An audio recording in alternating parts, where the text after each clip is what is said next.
दोस्तों, इस समय देश के हर राम भक्त के मन में एक ही सपना है कि वह किसी भी तरह से अयोध्या जाकर रामलला के दर्शन कर सके, रामलला की मनमोहक छवि को सामने जाकर अपनी आंखों में हमेशा के लिए बसा सके। यही वजह है कि हर दिन अयोध्या में लाखों श्रद्धालु अपने आराध्य के दर्शन करने के लिए पहुंच रहे हैं। इसी बीच कर्नाटक के रायचूर जिले के एक गाँव में कृष्णा नदी से भगवान विष्णु की प्राचीन मूर्ति मिली है। यह करीब 10,000 साल पुरानी बताई जा रही है। विशेष बात तो यह है कि मूर्ति बिल्कुल रामलला की नवनिर्मित मूर्ति से मिलती जुलती है। पुरातत्ववेत्ताओं के अनुसार बताया गया है कि यह मूर्ति 11वीं या 12वीं शताब्दी की हो सकती है। यही नहीं, भगवान विष्णु के इस विग्रह के साथ ही एक प्राचीन शिवलिंग भी मिला है, जिसे देखने पर ऐसा लगता है जैसे शिवलिंग भी 11वीं-12वीं शताब्दी का माना जा रहा है। और आपको बता दें कि शिवलिंग का इतिहास क्या कहता है। और उत्तरकाशी जिला मुख्यालय में स्थापित पौराणिक परशुराम मंदिर इन दिनों काफी चर्चाओं में क्यों है। और यदि आप लोगों ने अभी तक इस वीडियो को लाइक और कमेंट बॉक्स में जय श्री राम नहीं लिखा है तो जल्दी से लिख दीजिए। दोस्तों, इन दिनों उत्तरकाशी जिला मुख्यालय में स्थापित पौराणिक परशुराम मंदिर इन दिनों काफी चर्चाओं में है। बताया जा रहा है कि वहाँ के स्थानीय लोग इस मंदिर में स्थापित भगवान विष्णु की मूर्ति और अयोध्या राम मंदिर में स्थापित हुए रामलला की मूर्ति में कई समानताएं बता रहे हैं। उन लोगों का कहना है कि उत्तरकाशी जिला मुख्यालय में स्थापित पौराणिक परशुराम मंदिर और कर्नाटक के रायचूर जिले के एक गांव में कृष्ण नदी से भगवान विष्णु की प्राचीन मूर्ति मिली है, जिसे वहां के करीब हजारों लोग यह बता रहे हैं कि यह मूर्ति भी अयोध्या में विराजमान रामलला की मूर्ति से काफी मेल खाते हैं। और जिसमें पुरातत्व विभाग के जानकार और मंदिर के पुजारी बताते हैं परशुराम मंदिर में विष्णु भगवान की मूर्ति 8वीं से 9वीं सदी में स्थापित की गई थी। उत्तरकाशी जिला मुख्यालय में परशुराम मंदिर में विष्णु भगवान की मूर्ति में विष्णु के 10 अवतारों की मूर्तियां शिला पर उकेरी गई हैं। और भगवान विष्णु मूर्ति के मुख का सजीव चित्रण अयोध्या में बनी श्री राम जी की मूर्ति से मिलता जुलता है। इसके साथ ही अयोध्या और यहाँ परशुराम मंदिर की मूर्तियों में कमलासन बना हुआ है, जिसमें मूर्ति के दोनों भगवान की मूर्तियां खड़े हुए विराजमान है। परशुराम मंदिर के पुजारी शैलेंद्र नोटियाल का कहना है कि परशुराम मंदिर में स्थित विष्णु भगवान की मूर्ति 8वीं शताब्दी से 9वीं सदी में स्थापित की गई है। और यह पुरातत्व विभाग द्वारा भी यही जानकारी दी गई है। और आप लोगों को इन दोनों मूर्तियों को देखने पर कैसा महसूस हो रहा है? आपको क्या लगता है यह मूर्तियाँ कितने साल पुरानी होगी?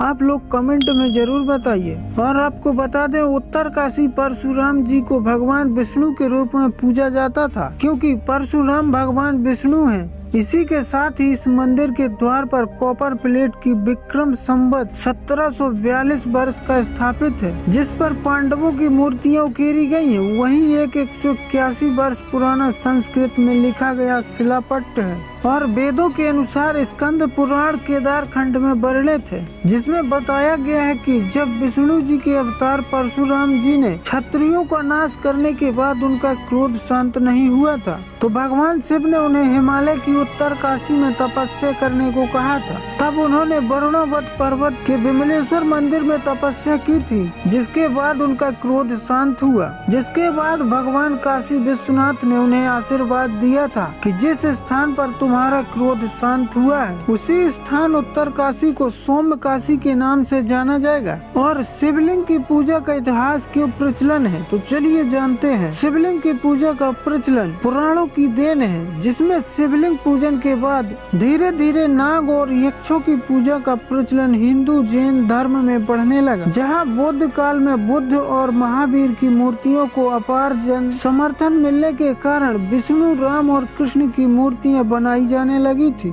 और वेदों में बताया गया है कि महाभारत काल तक अर्थात द्वापर युग के अंत तक देवी और देवता धरती पर ही रहते थे और वे भक्तों के समक्ष कभी भी प्रकट हो जाते थे। तब उनके साक्षात रूप की पूजा और प्रार्थना होती थी।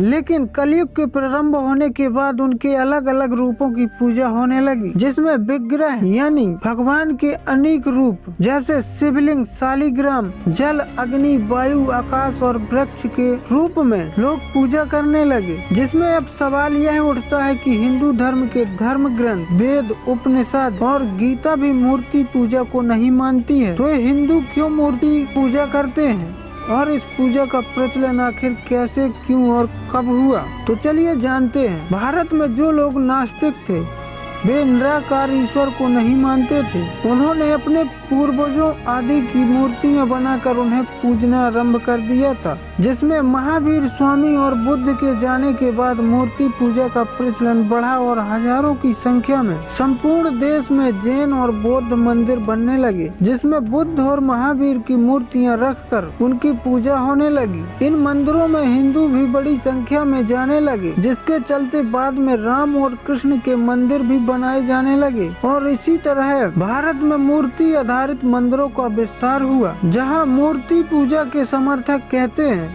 कि ईश्वर तक पहुंचने में मूर्ति पूजा रास्ते को सरल बनाती है। 8वीं सदी के लोगों का मानना था कि मन की एकाग्रता और चित्त को स्थिर करने में मूर्ति की पूजा से सहायता मिलती थी, जिससे मूर्ति को आराध्य मानकर उनकी उपासना करने लगे और फूल आदि अर्पित करने से मन में विश्वास और खुशी का एहसास होने लगा। इस विश्वास और खुशी के कारण ही मनोकामना की पूर्ति होने लगी और विश्वास और श्रद्धा ही जीवन में सफलता का आधार बन गया, जिससे लोगों ने मूर्तियों को पूजना चालू कर दिया। और जहाँ वेदों में बताया गया कि प्राचीन मंदिर ध्यान और प्रार्थना के लिए बने होते थे, उन मंदिरों के स्तंभों और दीवारों पर ही मूर्तियां उकेरी जाती थी, जिनसे मंदिरों में पूजा पाठ नहीं होता था। और यदि आप खजुराहो, कोणार्क या दक्षिण के प्राचीन मंदिरों की रचना देखेंगे तो जान जाएंगे कि ये मंदिर किस तरह के बने होते हैं। ये मंदिर ध्यान या प्रार्थना करने वाली पूरी जमात खत्म हो गई है, तो इन जैसे मंदिरों पर पूजा पाठ का प्रचलन बढ़ा। पूजा पाठ के प्रचलन से मध्यकाल के अंत में मनमाने मंदिर बनाने लगे। मनमाने मंदिरों से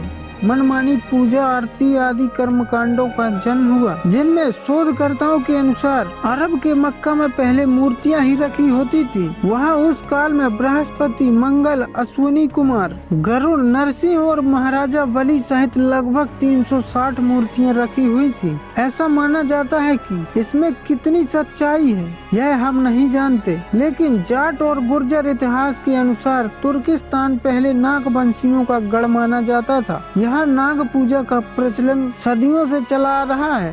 भारत में वैसे तो मूर्ति पूजा का प्रचलन वैदिक काल से रहा है। भगवान कृष्ण के काल में नाग, यक्ष, इंद्र आदि की पूजा की जाती थी, जिसमें वैदिक काल के पतन के बाद मूर्ति पूजा का प्रचलन बढ़ गया, जिनसे भारत ही नहीं बल्कि और भी कई देश हैं जहां पर मूर्तियों की पूजा का प्रचलन अधिक तेजी से चलने लगा और मूर्तियों की पूजा होने लगी। और आप लोग किस भगवान की पूजा करते हैं कमेंट में जरूर बताइए। और यदि आप लोगों को यह वीडियो दिल से अच्छा लगा हो तो इस वीडियो को एक लाइक और कमेंट बॉक्स में जय श्री राम जरूर लिखें।